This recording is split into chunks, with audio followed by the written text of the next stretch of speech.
All right, guys, welcome back. Today we're going to do New X-Men 152 by Grant Morrison, MARC SILVESTRI. Yeah, this is 2 of 4 storyline. This is in the future. Let's dive in. All right, so this is more like a recap what's happened in the future, right? And yeah, we have this group of, I don't know, future superheroes, and this is Starlit City, and we have a Sentinel. I don't know who these guys are, but I believe these are the New Mutants, probably. And there is this new threat called Apollyon. You know, and I don't know, he wants the city or whatever. No, he doesn't want the city. He wants to have the Phoenix Egg. And I don't know who this guy is. We're gonna probably find out later. We have also a mutant whale that talks, probably. I don't know. Does he come back in future issues? Don't know. Anyway, so this guy called the Maker, and this looks a little bit by, I don't know, Forge, but then a little bit more edgier. He says, well, this is a free country, etc. And then we have, of course, the Sentinel here with his companion, his friend, his buddy, right? And then we see flying night crawlers, right? So yeah, there's going to be a fight, an attack. This guy is going to get it. He's dead. And people are attacking these night crawlers, but it's going to be a little bit haywire. So Sentinel guy here is, getting out of here, and he knows he cannot save everyone. And it seems that these Nightcrawler with wings are overwhelming everyone, killing everyone, and there's that. So he basically explains it because this was then and this is here in the now, right? And he says, that's how I end up here in the Institute. And there's a couple of kids listen to him, right? And so the kids have some questions. Is this make-believe or real? I've only gone and lost a bleeding egg. They all died for, haven't I? Does the shame on my face look make-believe? And then Eva comes and says, humans are creepy. I'm only joking, love. Some brave people go down and fight, but good always wins in the end. So he gets a reality check from this kid. Are you sure? Currently statistical thinking suggests otherwise. Right, they're lovely at their HR day. So Eva comes and says, we have change of plans. Everybody is preparing for the worst. We have to attack the beast directly, Tom. Immediately. The 3-in-1 has spoken. Your presence in our X-Men unit will be most valued. All right, and now it's getting a little bit weird.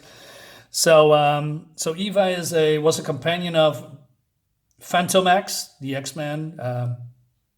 Yeah, it was a fun character, I believe. Anyway, and she says, and you have your antique Sentinel back. And she makes a little bit jokey here and there. And he says, look, really, I'm really gutted about the losing the head. But I'm very good with machines. I get on well with them, and, well, I can tell you're unhappy. Unfulfilled. Are you making a move, Tom? The sensations are processed, and the processes you know as feelings are interpreted every differently by my conscious network, whatever you might think. Since Phantom X and whatever happened, or what happened, I've denied myself intimate contact with another nervous system. Where does this come from? I mean, are you both hitting on each other? He says, you what? I'm only a human being, Eva, and I'm one of the last few thousands of us left in the whole world.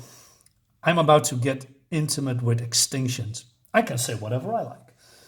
I hope I won't come to that. What? Intimacy or death? And then he speaks to Rover, his Sentinel companion, and he's preparing himself, and he's a little bit embarrassed. He says, haven't you nothing to say for yourself? And the only thing he can say is destroy, right? So some in jokes here. And Eva says, well, I think he loves you, Tom. He sounds almost heartbroken.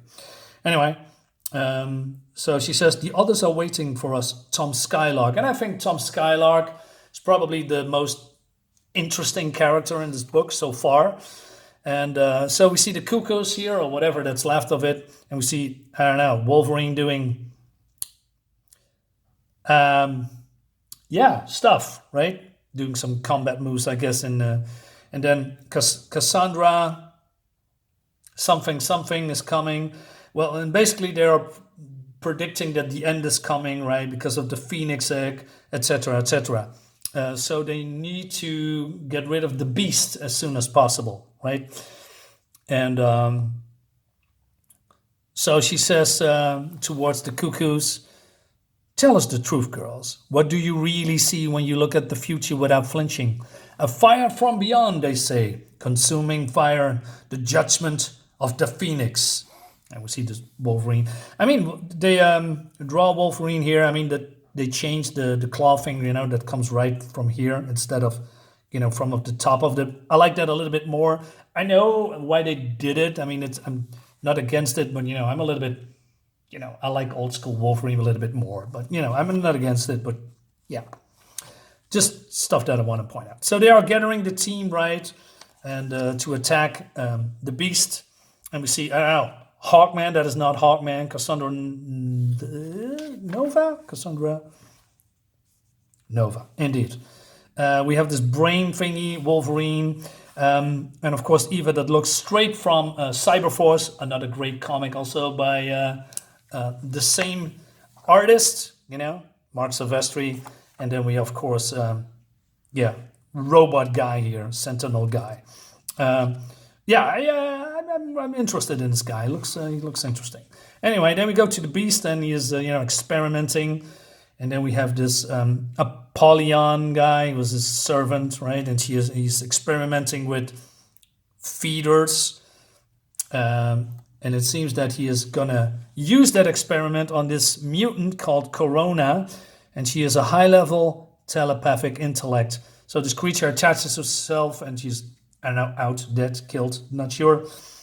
15 seconds after a feeder implants its larva, they begin to eat the thoughts of the host.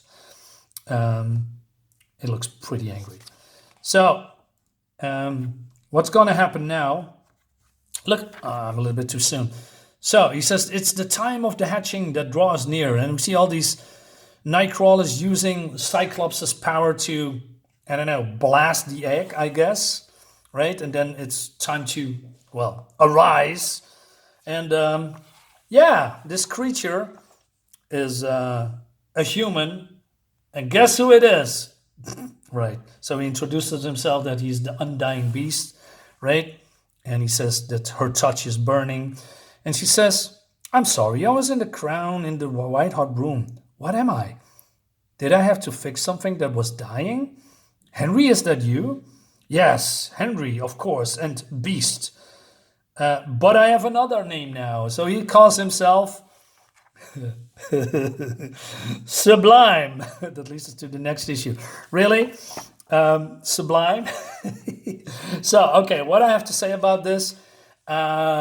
I'm not sure. The art looks great, right? And I'm mildly interested in the storyline because I know I like future stuff. But I'm not sure if this actually is the Beast. If he is the Beast and this is actually Jean Grey, which is not Jean Grey, but probably is Jean Grey.